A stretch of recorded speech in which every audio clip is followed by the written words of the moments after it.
Ang gagawin natin ngayon, ililipatan natin yung anak na strawberry plant direkta mismo sa lupa para doon na siya lumaki. So ito, anak na strawberry plant. Ang init! Yan. So gagawin natin, puputulin na natin siya. Tapos direkta natin siyang itatanim sa lupa. Yan, paputol. Yan. It's cut. Yan. Yan, separated na siya sa mother plant. Huli na.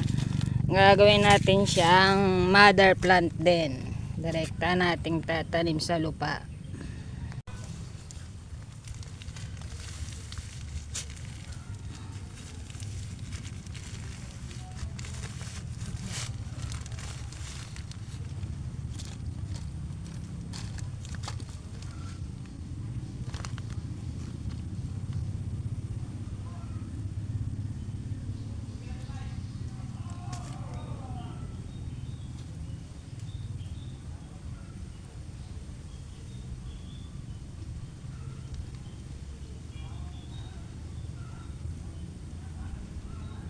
Ayan.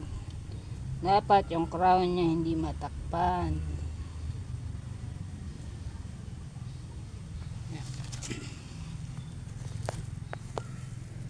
Ayan. Direkta na siyang nakatanim. Dapat yung crown niya hindi matakpan. Ayan. Itong mga babies niya. Itong mga kapatid niya, naging anak niya na ngayon, so itutusok na lang natin sila sa lupang ganyan. Pagtabihin natin sila.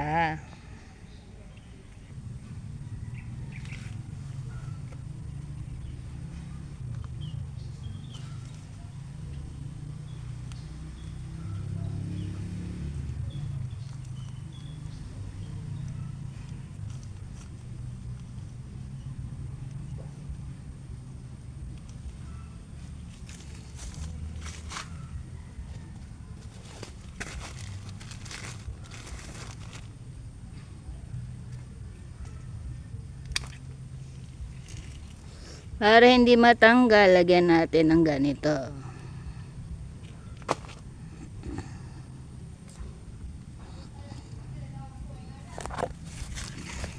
Tanim na yan ha. From mother plant na. Yan na nakatanim na sa lupa. Para matibay, lalagyan natin ng ganito.